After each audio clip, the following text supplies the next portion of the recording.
Драги сограѓани, почитувана јавност, представници на медиумите, ви благодарам што сте тука присутни на оваа последна пресконференција од првиот круг за локалните избори за град Скопје за 2025 година. Пред да преминам на некои пораки кои сакам да ги испратам, мораме да изразиме неизмерно задоволство со како помина оваа кампања за нас, покрај можеби иницијалната пречка која беше забраната за рекламирање, но тоа многу брзо ние го надминавме, успеавме во овие 3 недели да допреме до многу скопјани. Нашите активисти беа речиси 24 часа по улиците, зависи нели логистички како успева и што успева и да врне и да вее. Нашите активисти беа помеѓу скопјани. Денеска и на купешачиме од Ѓорче Петров до Ново Лисиче. Ги повикуваме граѓаните кои сакаат да ни се придружат. Имаме објавено рута на моите профили на Facebook и на Instagram, така да може да ни се придружат и да поразговараме за работите на овој последен ден од кампањата. Инаку, тоа што беше нашата поента за оваа кампања е да се даде повторно надеж, затоа што мислам дека сите ние во Скопје можеме да се сложиме дека работиве не ги бива. Не ни треба многу филозофија, не ни требаат ни студии, ни проценки, ни експерти, сите ние живееме во Скопје.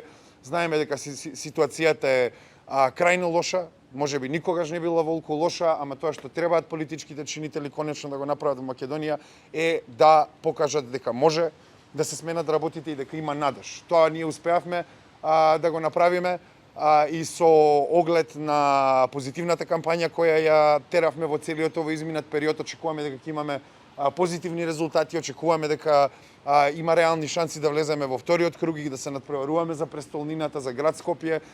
Јас повторно ќе нагласам дека мојата мотивација за влез во оваа трка беше затоа што токму во овој совет кој беше крајно дисфункционален и деструктивен по своите граѓани, бев член на тој совет пред да станам пратеник и од таа побуда, од побудата за подобрување на условите во Скопје, знаејќи како се однесувал досега советот и градските власти, сметаме дека навистина нешто може да тргне во позитивна насока. За крај би сакал повторно да ги потенцирам нашите клучни заложби за оваа кампања. Број 1 и најбитен приоритет за нас во идниот мандат би бил јавниот превоз. За нас јавниот превоз е социјално прашање, прашање на зачувување на животната средина и сметаме дека тоа треба да се санира што поскоро.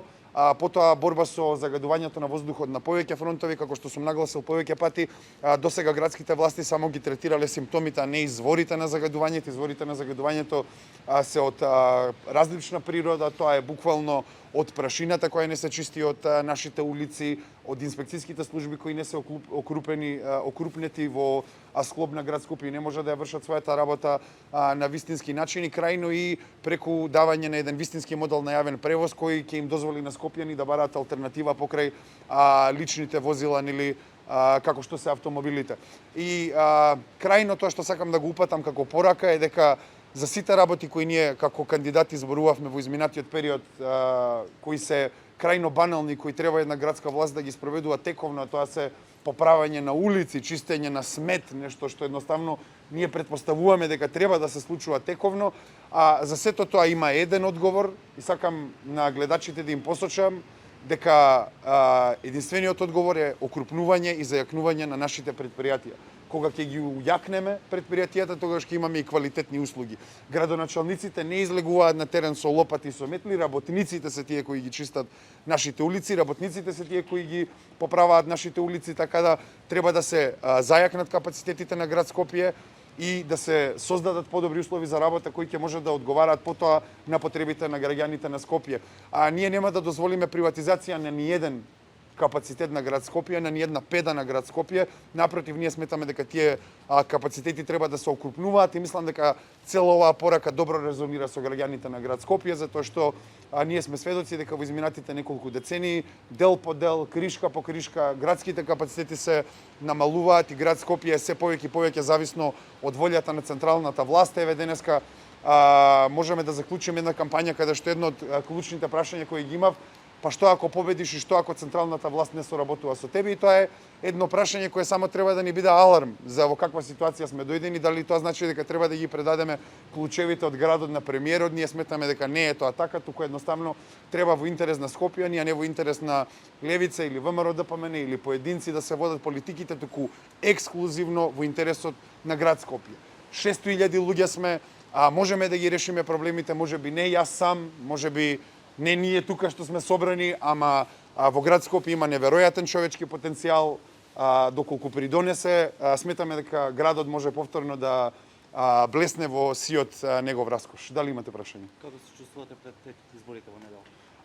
Супер, затоа што сме многу задоволни од како помина изминатите 3 недели. Ние мислиме дека го дадовме својот максимум, како никогаш порано левица не настапила на изборите. Ние сме многу задоволни со тоа и едноставно можеби најголемото задоволство е тоа што го гледавме на самиот терен. Граѓаните се многу отворени за разговор со нас, очекуваат од нас промени кои се едноставно на едно ниво на минимум, дека граѓаните едноставно очекуваат било какво мрднување од точката нула, доколку се почне барем со најмали чекори, а да не се во насока на пумпање на некои коруптивни сделки како што било досега, така да ние сме доста ентузијастични за во недела и очекуваме позитивни резултати. Изминативе неколку дена барем фокусот беше и на оние кои што често не излегуваат на гласање.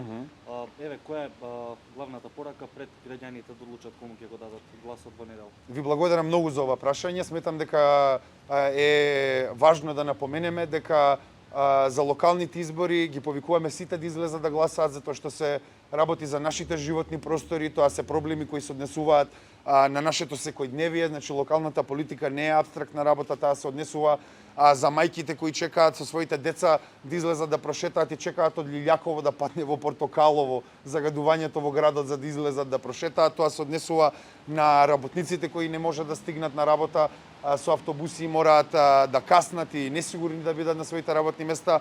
Тоа се однесува за старите лица кои мораат да излегуваат на улици затоа што имаме паркирани коли и немаме безбедни премини за нив. Тоа се однесува за велосипедистите, тоа се однесува за возачите, се однесува за сите нас и за нашето секојдневие. Затоа масовно ги повикувам скопјани да излеземе и да го дадеме својот глас, да ја одбереме платформата која најмногу ни се допаѓа, затоа што 4 години не се малку и ако не излеземе ние, некој ќе излезе и некој ќе ни определи судбината за следните 4 години, затоа масовно ги повикувам скопјани да излезат и да ја поддржат програмата која сметаа дека е најприкладна. За крајна порака до останатите 15 кандидати.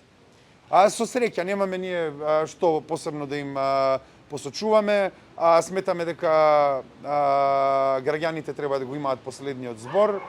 После недела, зависно какви ќе бидат резултатите, така и ние ќе се поставиме за следните 2 недели, така да го очекуваме денот на избори.